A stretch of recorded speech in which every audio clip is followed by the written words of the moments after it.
Welcome to The Explainer. Today, we're going to tackle a core concept in C programming. Seriously, it's one of those things you just have to get right. It's all about how functions talk to each other, and the two ways they do it can totally change how your code behaves. So here's how we're going to break it down. First, we'll talk about what parameter passing even is.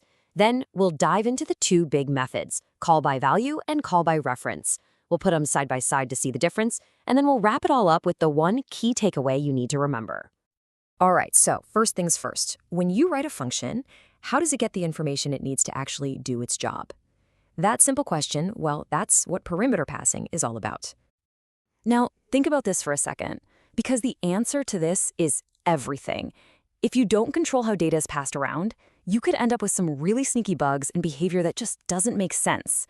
Getting this right isn't just about theory. It's about writing code you can actually trust.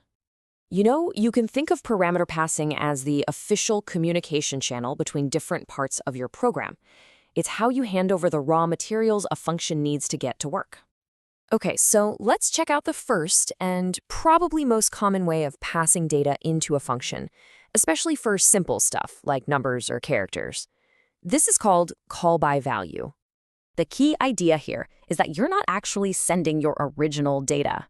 Nope, you're sending a duplicate, a clone of its value, so the function gets its own private copy to play with. This is the perfect analogy. Let's say you have a really important document.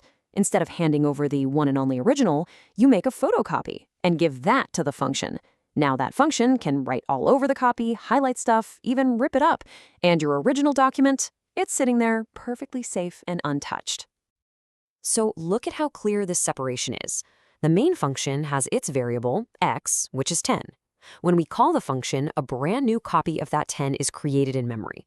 The function can do whatever it wants to its copy, change it to 20, 100, whatever. But when the function is done and we're back in main, our original x is totally insulated. It's still 10. And that's the real beauty of it. It's a powerful safety net. Call by value gives you a guarantee that a function can't just reach out and unexpectedly mess with your variables. It keeps things predictable. Okay, on to the second method. This one carves out a totally different path for our variable. It gives the function a lot more power. And you know what they say, with great power comes great responsibility. This is where things get really interesting. Instead of passing the data's value, we're now passing its address. We're not giving the function the information itself, we're giving it the exact location of that information in the computer's memory. So if call by value is like making a photocopy, call by reference is like giving someone the actual address to your house. They aren't getting a copy of your stuff. They have the direct coordinates and can go right inside and, repaint your kitchen. You can see how this creates a direct link. We start with x equal to 10, but this time we pass its memory address, its home address, to the function. The function follows those directions, finds the original x, and changes its value to 20. So when we get back to main, our variable has been permanently changed. Now this is incredibly useful. When you want a function to modify something, like sorting a big list of numbers or updating a specific value, this is exactly how you do it. But it also means you've got to be way more careful. You've given that function some real power over your data. All right, we've seen the two journeys our variable can take. Now let's put these methods head-to-head in a direct showdown. This should make the differences crystal clear.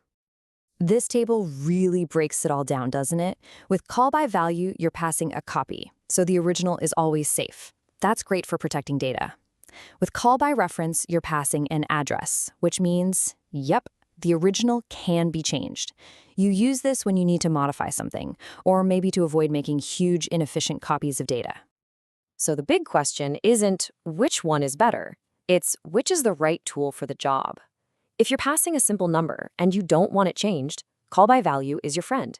But if you're passing a massive data structure and copying it would be slow and wasteful, or if you actually need to change that data, then you'll want to use call by reference. Okay, we've gone from photocopies to GPS coordinates and covered a lot of ground. Let's boil all of this down to the one single most important idea you need to walk away with. That's it. That is the whole story in a nutshell. Are you handing over a disposable copy that can't do any harm, or are you handing over the keys to the original data? Everything else, all the details, they all stem from this one simple but really profound distinction. And this really is the trade-off, right? Call by value is all about protection. Call by reference is all about power. And as the programmer, you're the one who's always managing that balance, choosing between playing it safe or giving a function the authority to make a change. So in the end, it all comes down to this question. There's no single right answer, of course, but knowing when to choose safety and when to choose power, understanding the consequences of that choice for any given situation, well, that's what makes you a really effective, thoughtful programmer.